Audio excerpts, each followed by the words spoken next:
एक ओंकार सतनाम करता पुरख निर्भव निर्वैर अकाल मूरत अजूनी सैभं गुर प्रसाद। वाहगुरु वाहगुरु वाहगुरु वाहगुरु वाहगुरु। वाहिगुरु जी का खालसा वाहिगुरु जी की फतेह।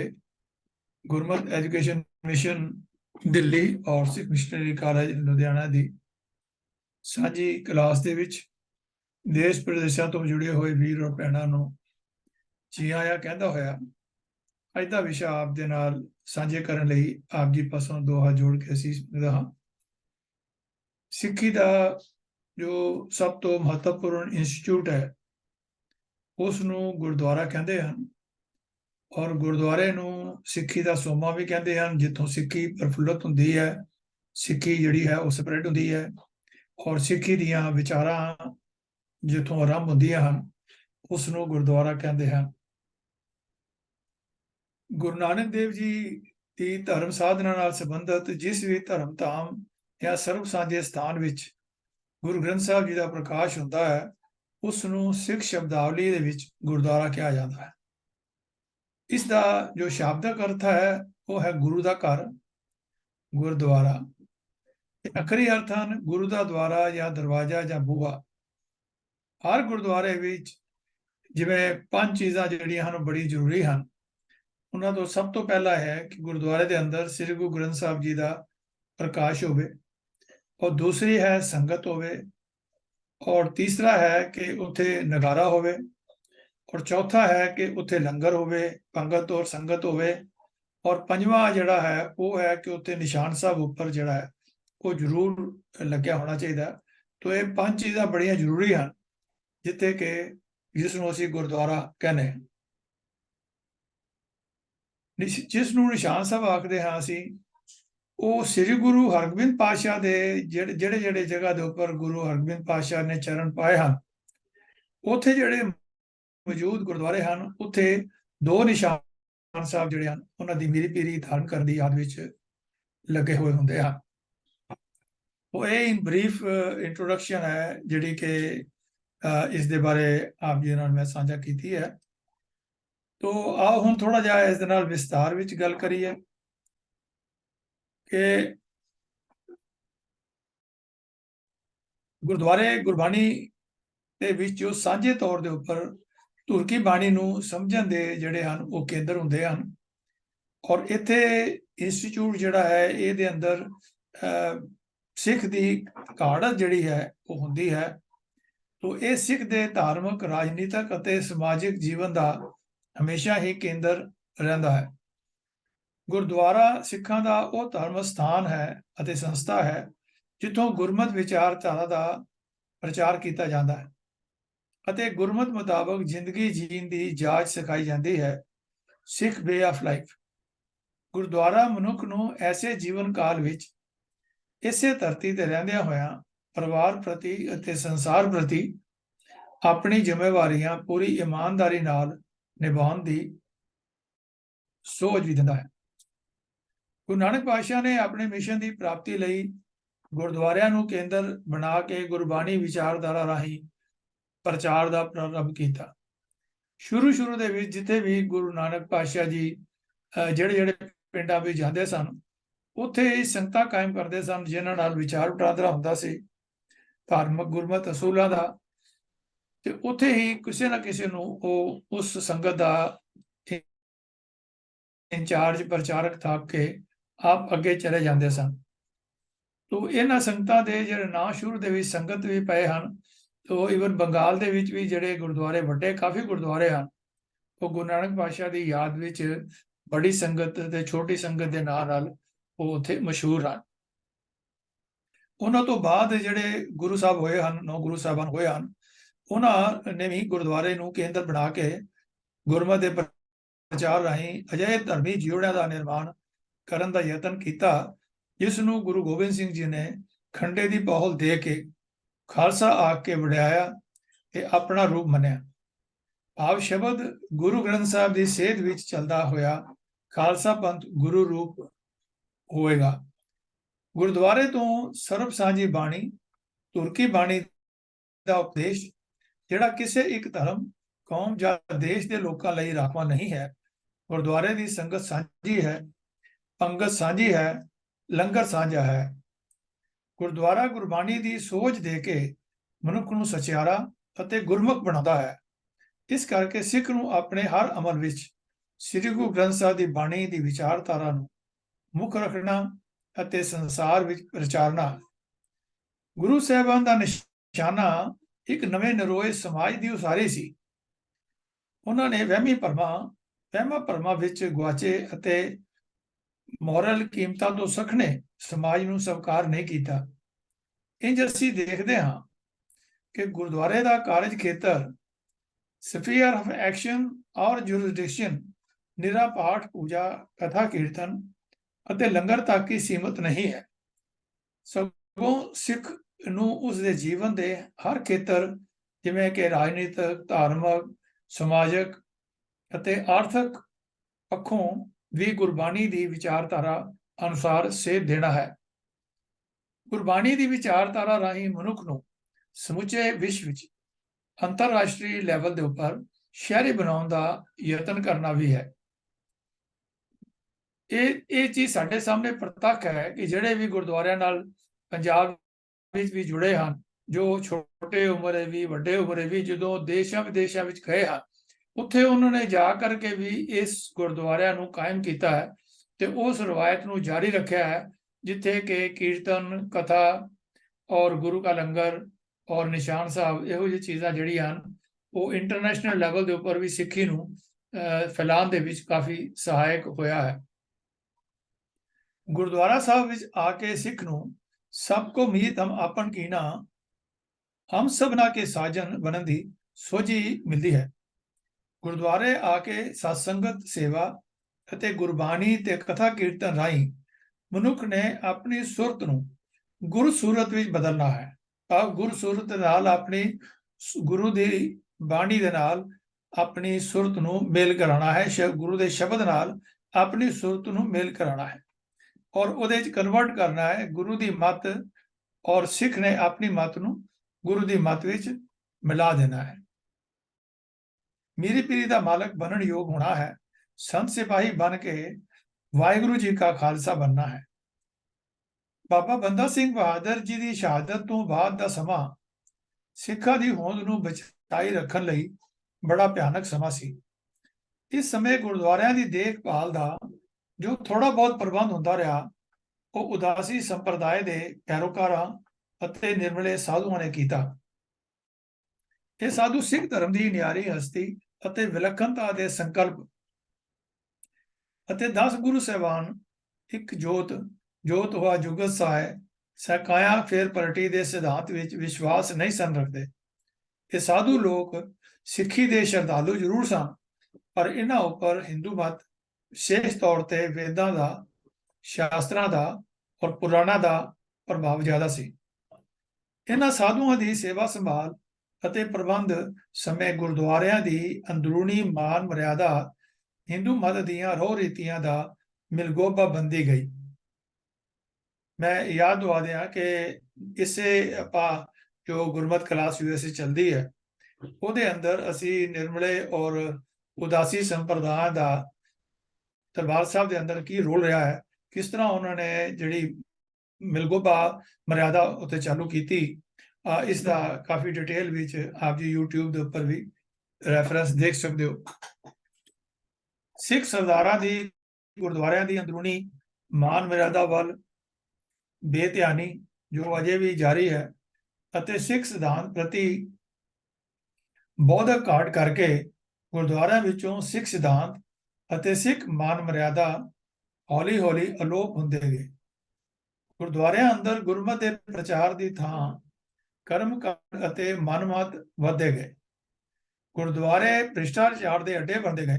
ਗੁਰਦੁਆਰਿਆਂ ਦੇ ਭ੍ਰਿਸ਼ਟ ਪ੍ਰਬੰਧਕਾਂ ਪਾਸੋਂ ਗੁਰਦੁਆਰੇ ਆਜ਼ਾਦ ਕਰਾਉਣ ਲਈ ਸ਼੍ਰੋਮਣੀ ਗੁਰਦੁਆਰਾ ਪ੍ਰਬੰਧਕ ਕਮੇਟੀ ਹੋਂਦ ਵਿੱਚ ਆਈ ਔਰ ਇਸ ਨੂੰ ਕਾਫੀ ਲੰਮਾ ਸਮਾਂ ਜੋ ਗੁਰਦੁਆਰਿਆਂ ਦੇ ਮੰਤਾਂ ਦੇ ਕਬਜ਼ੇ ਚੋਂ ਆਜ਼ਾਦ ਕਰਨ ਵਾਸਤੇ ਬੜਾ ਲੰਮਾ ਸੰਘਰਸ਼ ਕਰਨਾ ਪਿਆ, ਜਿਸ ਨੂੰ ਅਸੀਂ ਮੋਰਚਿਆਂ ਦੇ ਇਤਿਹਾਸ ਕਰਕੇ ਯਾਦ ਕਰਦੇ ਹਾਂ। ਅੱਜ ਬਹੁਤੇ ਗੁਰਦੁਆਰਿਆਂ ਵਿੱਚ ਸੰਗਤ ਦੇ ਕਨਸੈਪਟ ਨੂੰ ਉਸ ਦੇ ਸਹੀ ਕੰਟੈਕਸਟ ਵਿੱਚ ਨਹੀਂ ਵਰਤਿਆ ਜਾ ਰਿਹਾ। ਗੁਰੂ ਗ੍ਰੰਥ ਸਾਹਿਬ ਵਿੱਚ ਦਰਜ ਬਾਣੀ ਅਨੁਸਾਰ ਗੁਰੂ ਦੁਆਰਾ ਸਥਾਪਿਤ ਸੰਗਤ ਦੀ ਸੰਸਥਾ ਦਾ ਗੁਣ ਇਹ ਹੈ ਕਿ ਇਸ ਵਿੱਚ ਗੁਰੂ ਆਪ ਹਾਜ਼ਰ ਰਹਿੰਦਾ ਹੈ ਤੇ ਗੁਰੂ ਵਰਸੋਏ ਸਿੱਖ ਗੁਰੂ ਰੂਪ ਹੋ ਜਾਂਦੇ ਹਨ। ਗੁਰਬਾਣੀ ਵਿੱਚ ਫਰਮਾਨ ਹੈ, ਆਸਾ ਮਹਲਾ ਚੌਥਾ, ਸ੍ਰੀ ਗੁਰੂ ਗ੍ਰੰਥ ਸਾਹਿਬ ਦੇ ਅੰਕ 444 ਉੱਪਰ, ਕਿ ਗੁਰੂ ਸਿੱਖ ਗੁਰੂ ਹੈ, ਏਕੋ ਗੁਰ ਉਪਦੇਸ਼ ਚਲਾਏ।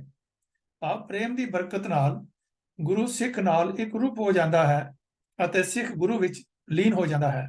ਸਿੱਖ ਵੀ ਗੁਰੂ ਵਾਲੇ ਉਪਦੇਸ਼ ਦੀ ਲੜੀ ਨੂੰ ਅਗਾਂਹ ਤੋਰਦਾ ਹੈ। ਤੋ ਇਹ ਸਭ ਕੁਝ ਜਿਹੜਾ ਹੈ ਇਹ ਗੁਰਦੁਆਰੇ ਦੇ ਅੰਦਰ ਹੀ ਸੰਭਵ ਹੈ। ਅਜੇ ਸਿੱਖਾਂ ਦੀ ਸੰਗਤ ਵਿੱਚ ਅਕਾਲ ਪੁਰਖ ਦਾ ਵਾਸਾ ਮੰਨਿਆ ਜਾਂਦਾ ਹੈ, ਵਿੱਚ ਸੰਗਤ ਹਰ ਪ੍ਰਭ ਵਸੇ ਜੀਓ। ਮਿਲ ਸਾਧ ਸੰਗਤ ਖੋਜ ਦਸਾਈ, ਵਿੱਚ ਸੰਗਤ ਹਰ ਪ੍ਰਭ ਵਸੇ ਜੀਓ। ਇਹ ਬੋਲ ਮਾਝ ਮਹੱਲਾ ਚੌਥੇ ਪਾਤਸ਼ਾਹ ਗੁਰੂ ਰਾਮਦਾਸ ਜੀ ਦੇ ਹਨ, ਔਰ ਉੱਥੇ ਇਹ ਵਿਆਖਿਆਨ ਕੀਤਾ ਹੈ, ਕਿਉਂ ਪਿਆਰਾ ਪ੍ਰੀਤਮ ਮਿਲੈ ਮੇਰੀ ਮਾਈ। ਇਹ ਮੇਰੀ ਮਾਂ, ਕਿਵੇਂ ਮੈਨੂੰ ਪਿਆਰਾ ਪ੍ਰੀਤਮ ਪ੍ਰਭੂ ਮਿਲ ਪਵੇ। ਤੇ ਉਹਦਾ ਜਵਾਬ ਵੀ ਦੱਸਦੇ ਹਨ ਕਿ ਮਿਲ ਸਾਧ ਸੰਗਤ ਖੋਜ ਦਸਾਈ, ਵਿੱਚ ਸੰਗਤ ਹਰ ਪ੍ਰਭ ਵਸੈ ਜੀਓ। ਕਿ ਸਾਧ ਸੰਗਤ ਵਿੱਚ ਵੀ ਮਿਲ ਕੇ ਉਸ ਪ੍ਰੀਤਮ ਦਾ ਪਤਾ ਪੁੱਛਦਾ ਹਾਂ, ਕਿਉਂਕਿ ਉਹ ਹਰ ਪ੍ਰਭ ਸਾਧ ਸੰਗਤ ਵਿੱਚ ਵਸਦਾ ਹੈ। ਸੋ ਅਕਾਲ ਪੁਰਖ ਗੁਰਮਤ ਦੀ ਵਿਚਾਰਧਾਰਾ ਅਨੁਸਾਰ, ਗੁਰਬਾਣੀ ਅਨੁਸਾਰ ਸਾਧ ਸੰਗਤ ਦੇ ਵਿੱਚ ਵਸਦਾ ਹੈ, ਔਰ ਗੁਰੂ ਸਾਧ ਸੰਗਤ ਦੇ ਵਿੱਚ ਸਿੱਖ ਨੂੰ ਗਾਈਡ ਕਰਦਾ ਹੈ ਕਿ ਕਿਵੇਂ ਉਸ ਦੀ ਉਸਤਤ ਕਰਕੇ ਅਕਾਲ ਪੁਰਖ ਦੀ ਗੁਰੂ ਦੇ ਦੱਸੇ ਤਰੀਕੇ ਨਾਲ ਉਸ ਅਕਾਲ ਪੁਰਖ ਦੀ ਪ੍ਰਾਪਤੀ ਹੋ ਸਕਦੀ ਹੈ। ਤੋ ਇਸ ਲਈ ਸਾਧ ਸੰਗਤ ਉਹ ਨਿਰੀ ਜਿਹੜੀ ਹੈ ਉਹ ਸੰਗਤ ਨਹੀਂ ਹੈ, ਭੀੜ ਨਹੀਂ ਹੈ ਕਿ ਜਿੱਥੇ ਕੋਈ ਵੀ ਆ ਕੇ ਲੋਕ ਇਕੱਠੇ ਹੋ ਜਾਣ ਤੇ ਇੱਕ ਭੀੜ ਬਣ ਜਾਏ।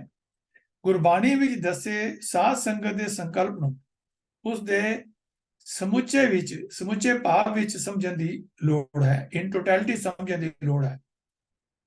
ਗੁਰੂ ਕਾਲ ਸਮੇਂ ਗੁਰਦੁਆਰਿਆਂ ਦਾ ਪ੍ਰਬੰਧ ਅਤੇ ਮਾਣ ਮਰਿਆਦਾ ਗੁਰੂ ਸਾਹਿਬਾਨ ਦੀ ਨਿੱਜੀ ਅਗਵਾਈ ਵਿੱਚ ਅਤੇ ਉਹਨਾਂ ਵੱਲੋਂ ਨਿਯੁਕਤ ਕੀਤੇ ਹੋਏ ਕਹਿਣੀ ਅਤੇ ਕਰਨੀ ਦੇ ਸੂਰੇ ਸਿੱਖ ਸੇਵਕਾਂ ਦੀ ਦੇਖਭਾਲ ਵਿੱਚ ਹੁੰਦਾ ਰਿਹਾ ਹੈ। ਮੈਂ ਇੱਥੇ ਬੇਨਤੀ ਕਰਦੇ ਹਾਂ ਕਿ ਸਭ ਤੋਂ ਪਹਿਲਾ ਗੁਰਦੁਆਰਾ ਗੁਰੂ ਨਾਨਕ ਪਾਤਸ਼ਾਹ ਜੀ ਨੇ ਇਸ ਵੇਲੇ ਉਦਾਸੀਆਂ ਖਤਮ ਕਰਕੇ ਕਰਤਾਰਪੁਰ ਸਾਹਿਬ ਜਾ ਕਰਕੇ ਟਿਕਾਣਾ ਕੀਤਾ, ਖੇਤੀਬਾੜੀ ਕੀਤੀ, ਤਾਂ ਉੱਥੇ ਉਹ ਆਪਣਾ ਘਰ ਹੀ ਜਿਹੜਾ ਹੈ ਉਹ ਗੁਰਦੁਆਰੇ ਦੇ ਵਿੱਚ ਕਨਵਰਟ ਹੋਇਆ। ਤੋਂ ਪਹਿਲਾ ਗੁਰਦੁਆਰਾ ਸਿੱਖ ਇਤਿਹਾਸ ਦੇ ਵਿੱਚ ਜਿਹੜਾ ਬਣਿਆ ਉਹ ਇਹ ਗੁਰਦੁਆਰਾ ਗੁਰੂ ਨਾਨਕ ਪਾਤਸ਼ਾਹ ਜੀ ਨੇ ਬਣਾਇਆ। ਗੁਰੂ ਕਾਲ ਸਮੇਂ ਗੁਰਦੁਆਰੇ ਦਾ ਪ੍ਰਬੰਧ ਅਤੇ ਮਾਣ ਮਰਿਆਦਾ ਗੁਰੂ ਸਾਹਿਬਾਨ ਦੀ ਨਿੱਜੀ ਅਗਵਾਈ ਵਿੱਚ ਅਤੇ ਉਹਨਾਂ ਵੱਲੋਂ ਨਿਯੁਕਤ ਕੀਤੇ ਹੋਏ ਕਹਿਣੀ ਅਤੇ ਕਥਨੀ ਦੇ ਸੂਰੇ ਸਿੱਖ ਸੇਵਕਾਂ ਦੀ ਦੇਖਭਾਲ ਵਿੱਚ ਰਿਹਾ ਹੈ। ਇਹਨਾਂ ਸਿੱਖ ਸੇਵਕਾਂ ਵਿੱਚੋਂ ਸਤਿਕਾਰਯੋਗ ਬਾਬਾ ਬੁੱਢਾ ਜੀ, ਭਾਈ ਗੁਰਦਾਸ ਜੀ, ਭਾਈ ਮਨੀ ਸਿੰਘ ਜੀ ਅਤੇ ਬਾਬਾ ਦੀਪ ਸਿੰਘ ਜੀ ਆਦਿ ਦੇ ਨਾਵਾਂ ਤੋਂ ਸਿੱਖ ਸੰਸਾਰ ਭਲੀ ਭਾਂਤ ਜਾਣੂ ਹੈ। ਗੁਰਦੁਆਰਾ ਸੁਧਾਰ ਲਈ ਆਰੰਭ ਹੋਏ ਸੰਘਰਸ਼ ਸਮੇਂ ਸਿੱਖ ਲੀਡਰਾਂ ਵਿੱਚ ਜੋ ਕੌਮੀ ਸੇਵਾ ਦੀ ਭਾਵਨਾ ਅਤੇ ਕੁਰਬਾਨੀ ਦਾ ਜਜ਼ਬਾ ਸੀ, ਉਹ ਕੁਝ ਦੇਰ ਬਾਅਦ ਉਹਨਾਂ ਤਿਖਰ ਨਹੀਂ ਰਿਹਾ। ਹੌਲੀ ਹੌਲੀ ਉਸ ਦੀ ਥਾਂ ਸਵਾਰਥ ਅਤੇ ਆਪੋ ਤਾਪੀ ਨੇ ਲੈ ਲਿਆ। ਅੱਜ ਗੁਰਦੁਆਰੇ ਪ੍ਰਬੰਧ ਨੂੰ ਗੁਰਮਤਿ ਲੀਹਾਂ ਤੇ ਚਲਾਉਣ ਲਈ ਸਿੱਧਕੀ ਸਿੱਖਾਂ ਦੀ ਲੋੜ ਹੈ। ਸੰਸਾਰ ਭਰ ਵਿੱਚ ਸ਼ਾਇਦ ਹੀ ਕੋਈ ਐਸਾ ਗੁਰਦੁਆਰਾ ਹੋਵੇ ਜਿੱਥੇ ਗੁਰਦੁਆਰੇ ਦੇ ਪ੍ਰਬੰਧ ਨੂੰ ਮੁੱਖ ਰੱਖ ਕੇ ਆਪਸੀ ਧੜੇਬੰਦੀ ਅਤੇ ਲੜਾਈ ਝਗੜੇ ਨਾ ਹੁੰਦੇ ਹੋਣ ਅਤੇ ਅੱਗੋਂ ਝਗੜੇ ਹੋਣ ਦੀ ਸੰਭਾਵਨਾ ਨਾ ਹੋਵੇ। ਗੁਰਦੁਆਰੇ ਦੇ ਪ੍ਰਬੰਧ ਤੇ ਕਬਜ਼ਾ ਕਰਨ ਦੀ ਖਾਤਰ ਹੋਏ ਆਪਸੀ ਝਗੜਿਆਂ ਕਾਰਨ ਵਿਦੇਸ਼ਾਂ ਵਿੱਚ ਵੀ, ਜਿਵੇਂ ਕੈਨੇਡਾ, ਅਮਰੀਕਾ, ਇੰਗਲੈਂਡ, ਆਸਟ੍ਰੇਲੀਆ ਆਦਿ ਮੁਲਕਾਂ ਵਿੱਚ ਵੀ ਮੁਕੱਦਮੇ ਅਦਾਲਤਾਂ ਵਿੱਚ ਚੱਲਦੇ ਸੁਣੇ ਜਾਂਦੇ ਹਨ। ਇਹਨਾਂ ਮੁਕੱਦਮਿਆਂ ਉੱਪਰ ਸਿੱਖ ਸੰਗਤਾਂ ਦੀ ਖੂਨ ਪਸੀਨੇ ਦੀ ਕਮਾਈ ਦਾ ਲੱਖਾਂ ਡਾਲਰ ਖਰਚਿਆ ਜਾਂਦਾ ਹੈ ਅਤੇ ਅੱਗੋਂ ਵੀ ਖਰਚਿਆ ਜਾਏਗਾ। ਇਸ ਤਰ੍ਹਾਂ ਇਹ ਕੌਮੀ ਸਰਮਾਇਆ ਕਿਸੇ ਉਸਾਰੂ ਕੰਮ ਉੱਪਰ ਖਰਚਣ ਦੀ ਥਾਂ ਅਜਾਈ ਖਰਚ ਹੋ ਰਿਹਾ ਹੈ। ਇੰਜ ਇਸ ਧੜੇਬੰਦੀ ਅਤੇ ਆਪਸੀ ਝਗੜਿਆਂ ਕਾਰਨ ਉਸਾਰੂ ਕੰਮਾਂ ਵਿੱਚ ਵਿਘਨ ਪੈ ਜਾਂਦਾ ਹੈ ਅਤੇ ਦੇਸ਼ ਪ੍ਰਦੇਸ਼ ਵਿੱਚ ਸਿੱਖ ਕੌਮ ਦੀ ਬਦਨਾਮੀ ਵੀ ਹੋ ਰਹੀ ਹੈ ਔਰ ਗੁਰਦੁਆਰੇ ਦਾ ਜੋ ਅਸਲੀ ਮਕਸਦ ਹੈ, ਜੋ ਅਸਲੀ ਕਨਸੈਪਟ ਹੈ, ਉਹ ਜਿਹੜਾ ਹੈ ਉਹ ਅੱਖੋਂ ਪਰੋਖੇ ਹੋ ਜਾਂਦਾ ਹੈ। ਗੁਰਦੁਆਰੇ ਅੰਦਰ ਸ੍ਰੀ ਗੁਰੂ ਗ੍ਰੰਥ ਸਾਹਿਬ ਜੀ ਦੀ ਬਾਣੀ ਦੀ ਭਾਵ ਅਰਥਾਂ ਭਰਪੂਰ ਕੀਰਤਨ ਅਤੇ ਵਿਆਖਿਆ ਜਿਹੜੀ ਹੈ ਹੋਣੀ ਚਾਹੀਦੀ ਹੈ, ਲੇਕਿਨ ਗੁਰਦੁਆਰੇ ਦੇ ਅੰਦਰ ਬਹੁਤਿਆਂ ਵਿੱਚ ਗੁਰਬਾਣੀ ਦੀ ਵਿਆਖਿਆ ਨਹੀਂ ਹੁੰਦੀ, ਕੇਵਲ ਕੀਰਤਨ ਹੀ ਹੁੰਦਾ ਹੈ। ਗੁਰਦੁਆਰਿਆਂ ਵਿੱਚ ਗੁਰਬਾਣੀ ਦੇ ਪਾਠ ਅਤੇ ਕੀਰਤਨ ਦਾ ਨਿਤਾ ਪ੍ਰਤੀ ਜਿਹੜਾ ਹੈ ਉਹ ਹੁੰਦੇ ਰਹਿਣਾ ਜ਼ਰੂਰੀ ਹੈ। ਪਰ ਗੁਰਦੁਆਰੇ ਆਈ ਸੰਗਤ ਦੀ ਬਹੁ ਗਿਣਤੀ ਨੂੰ ਗੁਰਬਾਣੀ ਦੇ ਭਾਵ ਅਰਥਾਂ ਦੀ ਸਮਝ ਹੀ ਨਹੀਂ ਪੈਂਦੀ, ਪਰ ਉਹ ਸਤਿਕਾਰ ਨਾਲ ਮੱਥਾ ਟੇਕਦੇ ਹਨ ਕਿ ਗੁਰੂਆਂ ਦੀ ਬਾਣੀ ਹੈ। ਨਤੀਜੇ ਵਜੋਂ ਗੁਰਬਾਣੀ ਦੇ ਸ਼ਬਦ ਕੀਰਤਨ ਰਾਹੀਂ ਜੋ ਸੁਨੇਹਾ ਉਹਨਾਂ ਦੇ ਜੀਵਨ ਨੂੰ ਤਬਦੀਲ ਕਰਨ ਵਾਸਤੇ ਗੁਰੂ ਸਾਹਿਬ ਨੇ ਦਿੱਤਾ ਹੁੰਦਾ ਹੈ, ਉਹ ਉਹਨਾਂ ਦੀ ਸਮਝ ਤੋਂ ਬਹੁਤ ਪਰੇ ਹੁੰਦਾ ਹੈ ਤੇ ਬਹੁਤ ਘੱਟ ਲੋਕਾਂ ਤੱਕ ਪਹੁੰਚ ਪਾਉਂਦਾ ਹੈ। ਗੁਰਬਾਣੀ ਗਿਆਨ ਰਾਹੀਂ ਆਮ ਸਿੱਖ ਦੇ ਜੀਵਨ ਵਿੱਚ ਜੋ ਇਨਕਲਾਬੀ ਸੁਧਾਰ ਹੋਣਾ ਸੀ ਉਹ ਹੋ ਨਹੀਂ ਰਿਹਾ। ਇਸ ਕਰਕੇ ਗੁਰਬਾਣੀ ਦੇ ਭਾਵ ਅਰਥਾਂ ਦੀ ਸਹੀ ਢੰਗ ਨਾਲ ਵਿਆਖਿਆ ਕਰਕੇ ਸੰਗਤ ਨੂੰ ਗੁਰਬਾਣੀ ਦੀ ਵਿਚਾਰਧਾਰਾ ਨਾਲ ਜੋੜਨਾ ਬਹੁਤ ਜ਼ਰੂਰੀ ਹੈ। ਬਹੁਤੇ ਗੁਰਦੁਆਰਿਆਂ ਅੰਦਰ ਬਾਣੀ ਨੂੰ ਸਮਝਣ, ਸਮਝਾਉਣ ਅਤੇ ਉਸ ਉੱਪਰ ਅਮਲ ਕਰਨ ਤੇ ਜ਼ੋਰ ਦੇਣ ਦੀ ਥਾਂ ਕਈ ਬੇਲੋੜੀਆਂ ਅਤੇ ਗੁਰਮਤਿ ਵਿਰੋਧੀ ਰਸਮਾਂ, ਰੀਤਾਂ ਅਤੇ ਕਥਾ ਕਹਾਣੀਆਂ ਉੱਪਰ ਵਧੇਰੇ ਜ਼ੋਰ ਦਿੱਤਾ ਜਾਂਦਾ ਹੈ। ਗੁਰਦੁਆਰਿਆਂ ਪ੍ਰਬੰਧ ਮੁੜ ਪ੍ਰੋਤਵਾਦੀਆਂ ਪੁਜਾਰੀਆਂ ਦੇ ਕਬਜ਼ੇ ਵਿੱਚ ਆ ਰਿਹਾ ਹੈ, ਜਿਹੜੇ ਕਿ ਗੁਰਮਤਿ ਤੋਂ ਸਖੜੇ ਹਨ ਔਰ ਕਈਆਂ ਨੇ ਤੇ ਗੁਰੂ ਗ੍ਰੰਥ ਸਾਹਿਬ ਦਾ ਪ੍ਰਕਾਸ਼ ਕਰਕੇ ਆਪਣੇ ਜਿਹੜੇ ਹਨ ਉਹ ਹਲਵੇ ਮਾਂਡੇ ਦਾ ਇੰਤਜ਼ਾਮ ਕਰਕੇ ਆਪਣੇ ਨਾਂ ਦੇ ਡੇਰੇ ਵੀ ਚਲਾਏ ਹੋਏ ਹਨ ਔਰ ਉਹ ਗੁਰੂ ਸਾਹਿਬ ਦੇ ਗੁਰਪੁਰਬਾਂ ਦੇ ਔਰ ਸਿਧਾਂਤਾਂ ਦੇ ਵਿਰੁੱਧ ਆਪਣੇ ਜਿਹੜੇ ਸੰਤ ਮਹੰਤ ਹਨ ਉਹਨਾਂ ਦੇ ਦਿਨ ਮਨਾਉਂਦੇ ਹਨ ਔਰ ਉਹਨਾਂ ਦੇ ਹੀ ਜਿਹੜੇ ਕੱਚੇ ਬੋਲ ਹਨ ਉਹਦਾ ਕੀਰਤਨ ਕਰਦੇ ਹਨ। ਸਿੱਖ ਸਿਧਾਂਤ ਵਿੱਚ ਸ਼ਬਦ ਗੁਰੂ ਭਾਵ ਸ੍ਰੀ ਗੁਰੂ ਗ੍ਰੰਥ ਸਾਹਿਬ ਜੀ ਦੀ ਬਾਣੀ ਨੂੰ ਗੁਰੂ ਮੰਨਣ ਦਾ ਹੁਕਮ ਹੈ। ਬਹੁਤੇ ਡੇਰਾਵਾਦੀ ਸਾਧ ਅਤੇ ਸੰਪਰਦਾਵਾਂ ਆਪਣੇ ਡੇਰਿਆਂ ਅੰਦਰ ਸ੍ਰੀ ਗੁਰੂ ਗ੍ਰੰਥ ਸਾਹਿਬ ਜੀ ਦਾ ਪ੍ਰਕਾਸ਼ ਤਾਂ ਕਰਦੇ ਹਨ ਪਰ ਆਪਣੀ ਮਨਮਤ ਦੇ ਪ੍ਰਚਾਰ ਰਾਹੀਂ ਲੋਕਾਂ ਨੂੰ ਗੁੰਮਰਾਹ ਕਰਕੇ ਸ਼ਬਦ ਗੁਰੂ ਦੀ ਵਿਚਾਰਧਾਰਾ ਨਾਲ ਜੋੜਨ ਦੀ ਥਾਂ ਆਪਣੇ ਨਿੱਜ ਨਾਲ ਜੋੜਨ ਦਾ ਵਧੇਰੇ ਯਤਨ ਕਰਦੇ ਹਨ ਕਿ ਸਾਡੇ ਡੇਰੇ ਦੇ ਇਹ ਬਾਬਾ ਜੀ, ਸਾਰੇ ਡੇਰੇ ਦੇ ਇਹ ਬਾਬਾ ਜੀ। ਇਹਨਾਂ ਡੇਰਿਆਂ ਦੁਆਰਾ ਸਿੱਖ ਕੌਮ ਦੇ ਵਿਲੱਖਣ ਸਿਧਾਂਤਾਂ ਅਤੇ ਰਹੁ ਰੀਤਾਂ ਨੂੰ ਮਿਲਗੋਭਾ ਕਰਨ ਦੇ ਯਤਨ ਮਾਹੌਲ ਨੂੰ ਵਿਗਾੜਨ ਲਈ ਹਵਾ ਦੇ ਰਹੇ ਹਨ। ਸਿੱਖ ਧਰਮ ਮਾਨਵਤਾ ਨੂੰ ਜੋੜਨ ਦਾ ਧਰਮ ਹੈ, ਤੋੜਨ ਦਾ ਨਹੀਂ।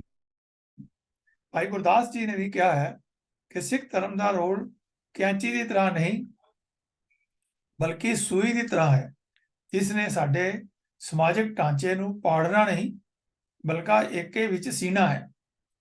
ਕਿਸੇ ਸਿੱਖ ਨੂੰ ਸਿੱਖੀ ਵਿੱਚੋਂ ਛੇਕਣਾ ਜਾਂ ਗੁਰਦੁਆਰੇ ਆਉਣ ਤੇ ਪਾਬੰਦੀ ਲਾਉਣ ਅਤੇ ਸਿੱਖ ਸਿਧਾਂਤਾਂ ਦੇ ਅਨੁਕੂਲ ਨਹੀਂ ਜਾਪਦਾ। ਇਸ ਤਰ੍ਹਾਂ ਕਰਨਾ ਸਮੁੱਚੀ ਸਿੱਖ ਕੌਮ ਨੂੰ ਧੜੇਬੰਦੀ ਵੱਲ ਧਕੇਲ ਰਿਹਾ ਹੁੰਦਾ ਹੈ। ਲੋਕਤੰਤਰੀ ਚੋਣ ਪ੍ਰਣਾਲੀ ਵੋਟਾਂ ਰਾਹੀਂ ਗੁਰਦੁਆਰਾ ਪ੍ਰਬੰਧਕਾਂ ਦੀ ਚੋਣ ਆਧੁਨਿਕ ਯੁੱਗ ਵਿੱਚ ਪ੍ਰਚਲਿਤ ਹੋ ਗਈ ਹੈ। ਰਾਜਨੀਤਿਕ ਖੇਤਰ ਵਿੱਚ ਸ਼ਾਇਦ ਇਹ ਪ੍ਰਣਾਲੀ ਦੂਜੇ ਚੋਣ ਪ੍ਰਬੰਧਾਂ ਨਾਲੋਂ ਬਿਹਤਰ ਹੋਵੇਗੀ, ਪਰ ਧਾਰਮਿਕ ਅਦਾਰਿਆਂ ਦੇ ਮਾਮਲੇ ਵਿੱਚ ਇਹ ਢੰਗ ਸਫਲ ਸਾਬਤ ਨਹੀਂ ਹੋ ਰਿਹਾ।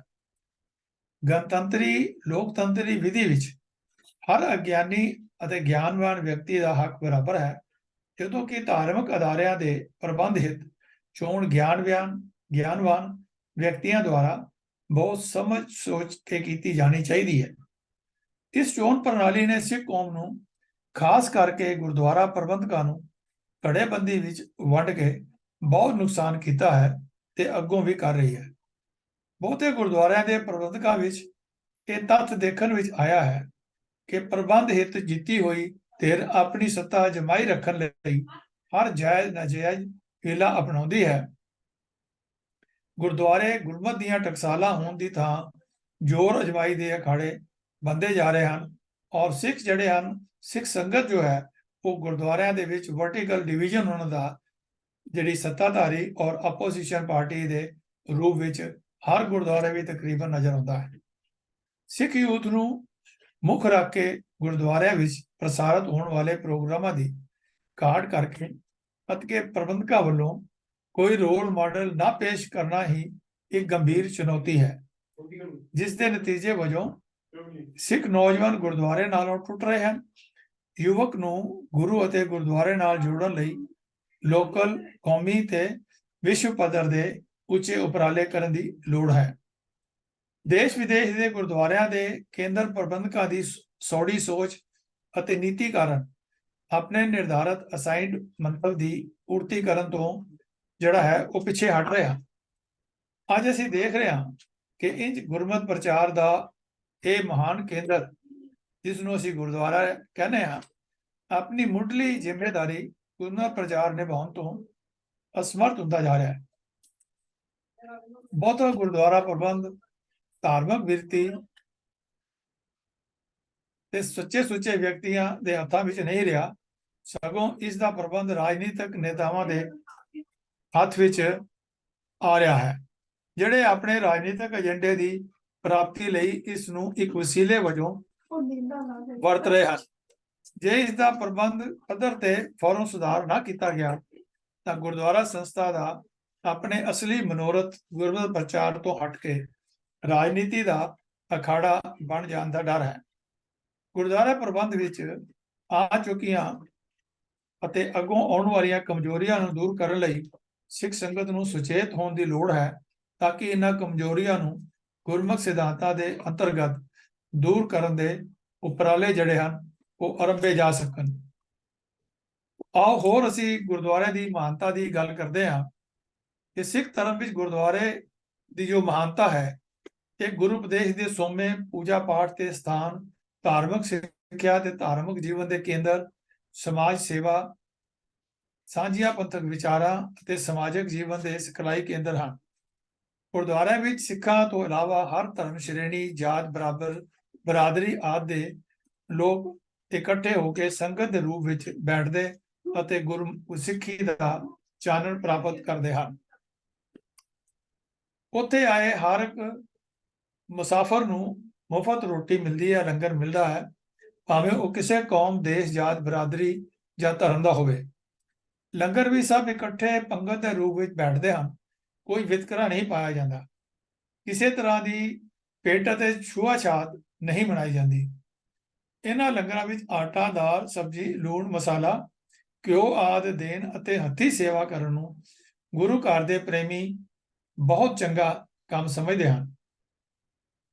ਵਿਆਹ ਸ਼ਾਦੀ, ਖੁਸ਼ੀ ਗਮੀ ਤੇ ਮਰਨੇ ਪਰਨੇ ਦੇ ਸਮੇਂ ਵੀ ਸਿੱਖ ਗੁਰਦੁਆਰੇ ਵਿੱਚ ਇਕੱਤਰ ਹੁੰਦੇ ਹਨ। ਅਸਲ ਵਿੱਚ ਸਿੱਖਾਂ ਦਾ ਗੁਰਦੁਆਰਾ ਵਿਦਿਆਰਥੀਆਂ ਲਈ ਵਿਦਿਆਲਾ, ਆਤਮਕ ਗਿਆਨ ਦੇ ਖੋਜੀਆਂ ਚਾਹਵਾਨਾਂ ਲਈ ਬ੍ਰਹਮ ਗਿਆਨ ਦਾ ਸੋਮਾ, ਰੋਗੀਆਂ ਲਈ ਦਵਾ ਘਰ, ਭੁੱਖਿਆਂ ਲਈ ਲੰਗਰ, ਮੁਤਾਜਾਂ ਲਈ ਪਨਾਹ ਘਰ ਅਤੇ ਰਾਹੀਆਂ ਮੁਸਾਫਰਾਂ ਲਈ ਵਿਸਰਾਮ ਅਸਥਾਨ ਹਨ। ਜਾਂ ਇਉਂ ਕਹਿ ਲਓ ਕਿ ਗੁਰਦੁਆਰਾ ਸਿੱਖੀ ਜੀਵਨ ਦੀ ਅਭਿਆਸ ਸ਼ਾਲਾ ਹੈ, ਭਾਵ ਲੈਬੋਰੇਟਰੀ ਹੈ, ਪ੍ਰਯੋਗਸ਼ਾਲਾ ਹੈ। ਇੱਥੋਂ ਗੁਰਸਿੱਖੀ ਦੇ ਆਦਰਸ਼ ਤੇ ਰਹਿਤ ਮਰਿਆਦਾ ਦਾ ਉਪਦੇਸ਼ ਮਿਲਦਾ ਹੈ। ਨਿੱਜੀ ਤੇ ਸਮਾਜਿਕ ਜੀਵਨ ਲਈ ਅਗਵਾਈ ਮਿਲਦੀ ਤੇ ਪੂਰਨੇ ਪੈਂਦੇ ਹਨ। ਗੁਰਦੁਆਰੇ ਸਿੱਖੀ ਦੀ ਜਿੰਦ ਜਾਨ, ਸਿੱਖੀ ਰਹਿਤ ਤੇ ਚਾਨਣ ਮੁਨਾਰੇ ਅਤੇ ਅਭਿਆਸ ਖੇਤਰ ਹਨ। ਭਗਤੀ ਅਤੇ ਸ਼ਕਤੀ ਦੇ ਸੋਮੇ ਵੀ ਗੁਰਦੁਆਰੇ ਹਨ। ਸਿੱਖ ਧਰਮ 'ਚ ਆਰੰਭ ਤੋਂ ਹੀ ਗੁਰਦੁਆਰੇ ਸਿੱਖ ਭਾਈਚਾਰੇ ਦੇ ਅਧਿਆਤਮਕ ਅਤੇ ਸਮਾਜਿਕ ਜੀਵਨ ਉੱਨਤ ਕਰਨ ਦੇ ਕੇਂਦਰ ਸਮਝੇ ਜਾਂਦੇ ਰਹੇ ਹਨ।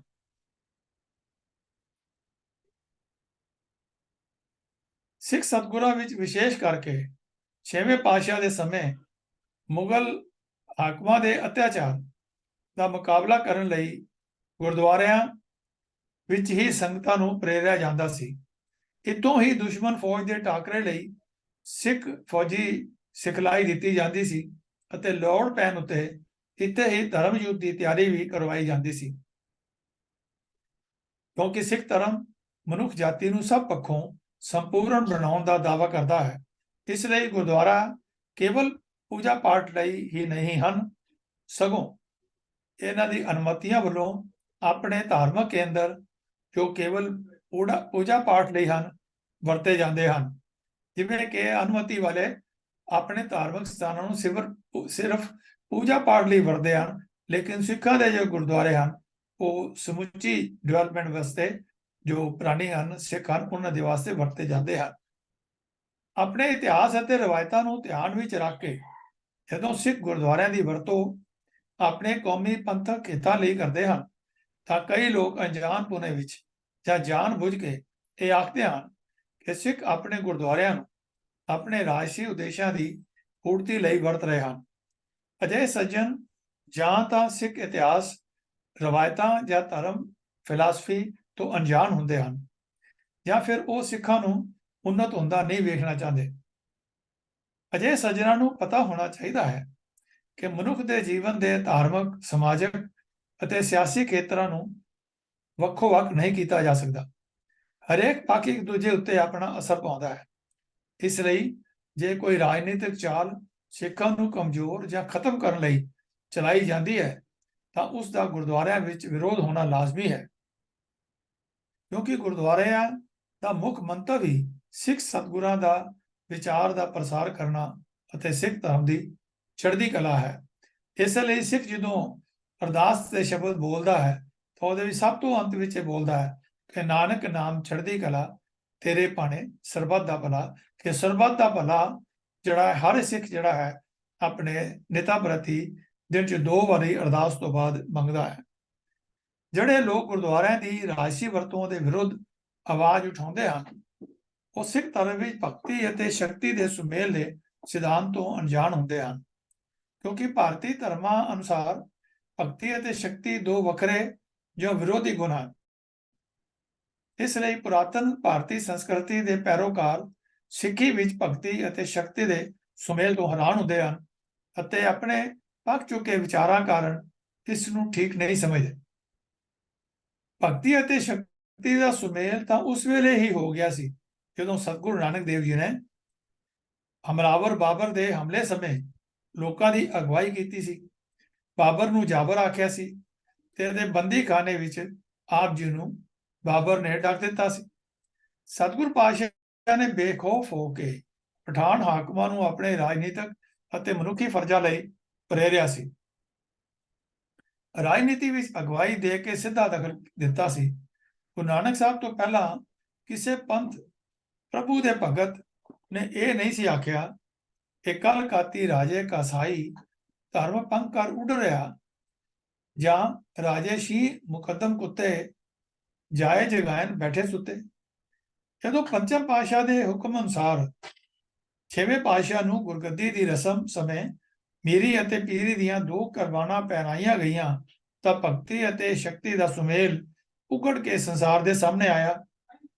ਭਗਤੀ ਦੇ ਕੇਂਦਰ ਹਰਿਮੰਦਰ ਸਾਹਿਬ ਦੇ ਨੇੜੇ ਅਕਾਲ ਤਖਤ ਸਾਹਿਬ ਦੀ ਸਥਾਪਨਾ ਨੇ ਇਸ ਸੁਨਹਿਰੀ ਸਿਧਾਂਤ ਨੂੰ ਹੋਰ ਪੱਕਿਆ ਕੀਤਾ।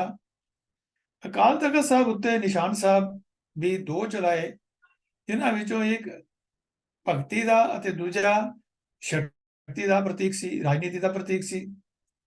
ਪੰਚਮ ਪਾਤਸ਼ਾਹ ਸ੍ਰੀ ਗੁਰੂ ਅਰਜਨ ਦੇਵ ਮਹਾਰਾਜ ਜੀ ਨੇ ਅਤਿਅੰਤ ਦੁੱਖਾਂ, ਤਕਲੀਫਾਂ ਅਤੇ ਤਸੀਹਿਆਂ ਨੂੰ ਸਹਿੰਦਿਆਂ ਹੋਇਆਂ ਕੁਰਬਾਨੀ ਦਿੱਤੀ, ਪਰ ਜ਼ਾਲਮ ਦੇ ਅਤਿਆਚਾਰ ਮਨ ਉੱਤੇ ਉਸਦਾ ਕੋਈ ਅਸਰ ਨਾ ਹੋਇਆ।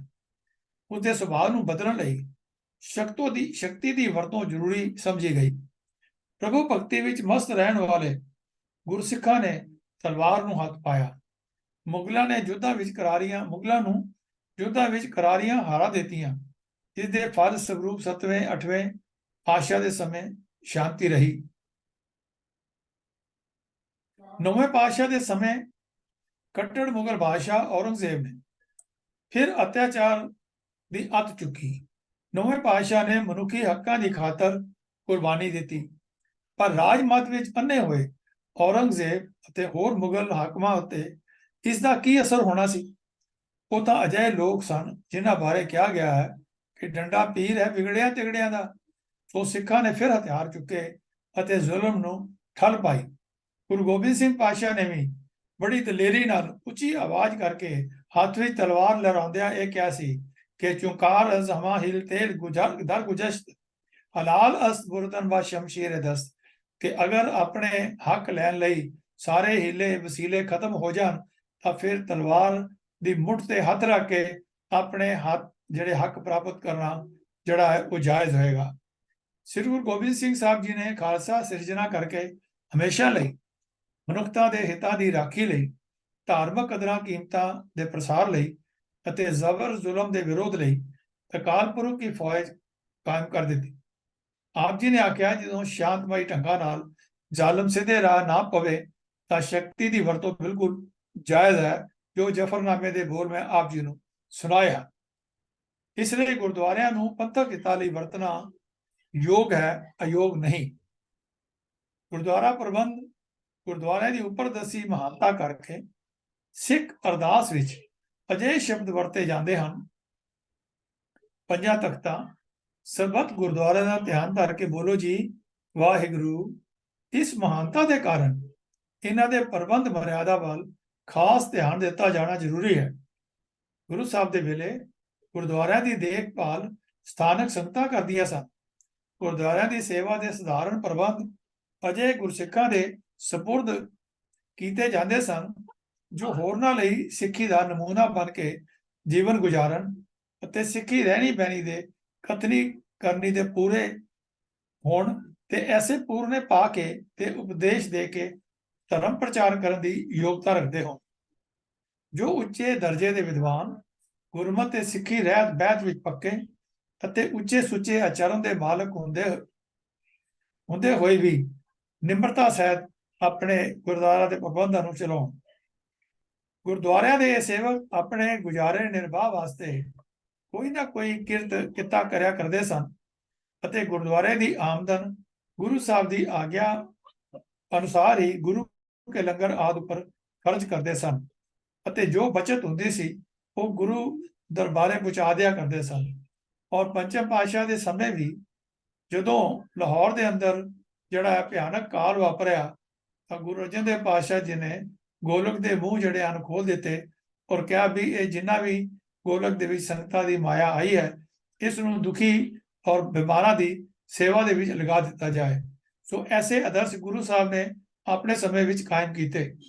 ਔਰ ਹੁਣ ਵੀ ਅਸੀਂ ਦੇਖਦੇ ਹਾਂ ਕਿ ਪਿੱਛੇ ਕੋਵਿਡ ਵਿੱਚ ਵੀ ਗੁਰੂ ਕੇ ਸਿੱਖਾਂ ਨੇ ਕਮਾਲ ਕਰ ਦਿੱਤੀ ਕਿ ਜਿੱਥੇ ਇੱਕ ਪਾਣੀ ਦੀ ਬੋਤਲ 100 ਰੁਪਏ ਦੀ ਰਾਜਸਥਾਨ ਵਿੱਚ ਵਿਕਦੀ ਰਹੀ ਹੈ, ਉੱਥੇ ਪਾਣੀ ਦੇ ਕੀ ਜਿਹੜੇ ਏਸੀ ਹਨ ਔਰ ਹੋਰ ਜਿਹੜੀਆਂ ਚੀਜ਼ਾਂ ਹਨ, ਜਿਹੜੀਆਂ ਆਕਸੀਜਨ ਦੇ ਸਿਲੰਡਰ ਹਨ, ਉਹ ਵੀ ਸਿੱਖਾਂ ਨੇ ਫ੍ਰੀ ਜਿਹੜੇ ਹਨ ਲੰਗਰ ਦੇ ਰੂਪ ਵਿੱਚ ਔਰ ਦਵਾਈਆਂ ਜਿਹੜੀਆਂ ਹਨ ਉਹ ਵੰਡੀਆਂ ਹਨ।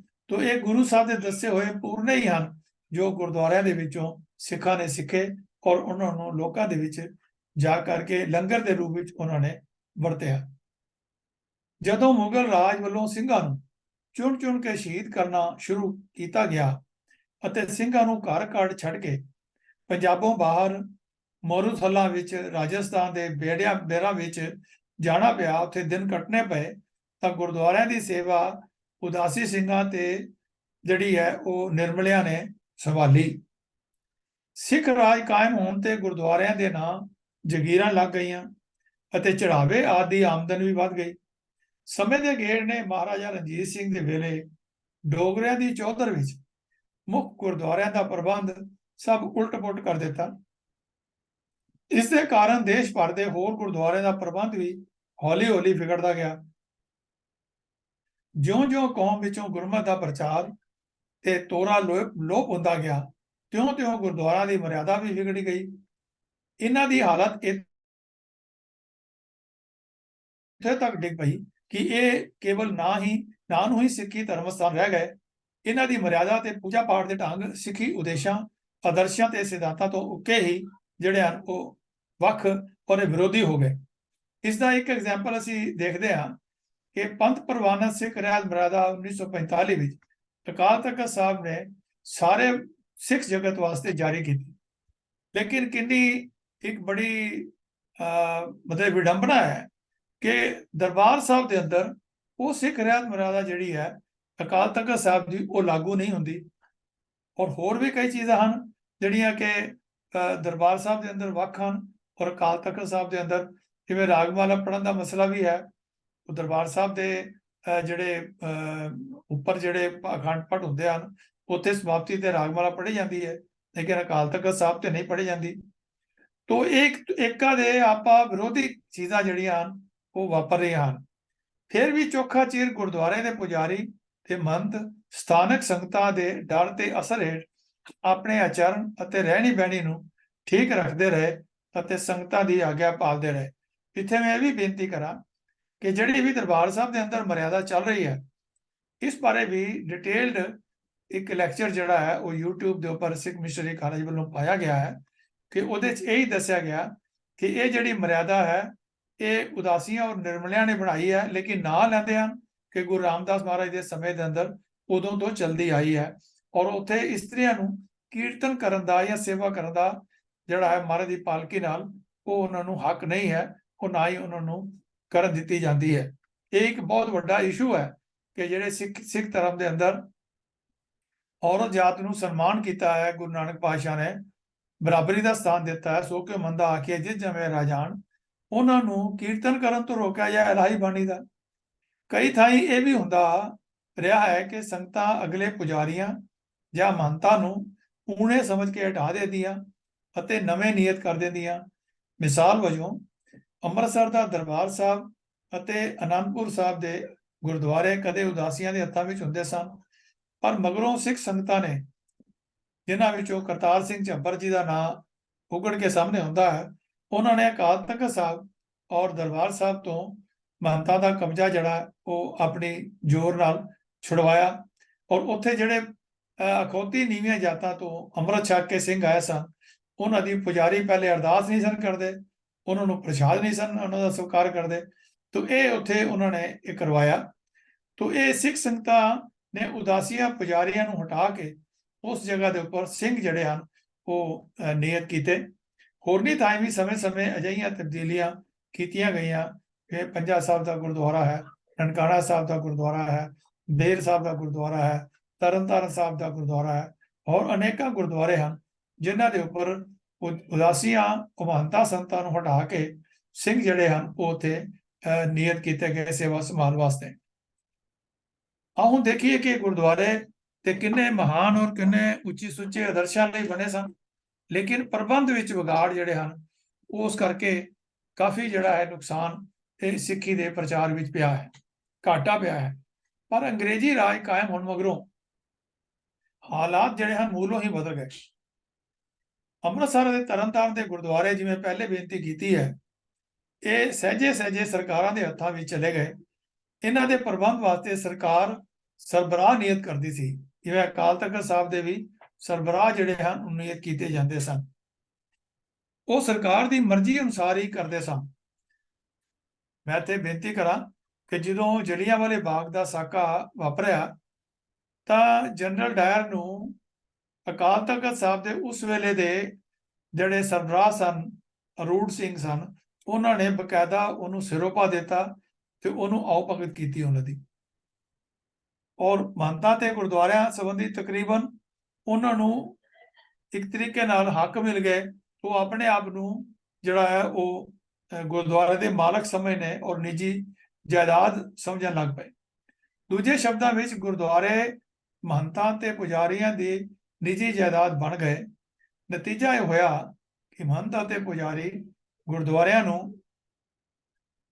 ਅਤੇ ਉਹਨਾਂ ਨਾਲ ਸੰਬੰਧਿਤ ਜਾਗੀਰ ਤੇ ਜਾਇਦਾਦ ਨੂੰ ਆਪਣੀ ਨਿੱਜੀ ਮਲਕੀਅਤ ਤੇ ਵਿਰਾਸਤ ਸਮਝ ਕੇ ਉਹਨਾਂ ਨੂੰ ਘਰੋਗੀ ਸ਼ੈ ਵਾਂਗਨ ਆਪਣੀ ਮਨਮਰਜ਼ੀ ਮੁਜਬ ਵਰਤਣ ਲੱਗ ਪਏ।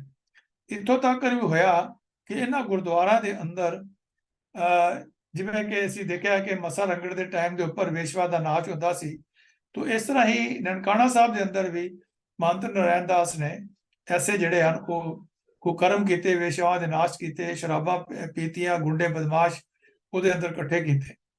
ਤੋ ਗੁਰਦੁਆਰਿਆਂ ਦੀ ਜ਼ਮੀਨ ਤੇ ਜਾਇਦਾਦ ਨੂੰ ਮਹੰਤ ਵੇਚਣ ਅਤੇ ਖੁਰਦ-ਬੁਰਦ ਕਰਨ ਦੇ ਇਰਾਦਿਆਂ ਨਾਲ ਉੱਥੇ ਕਾਬਜ ਸਨ।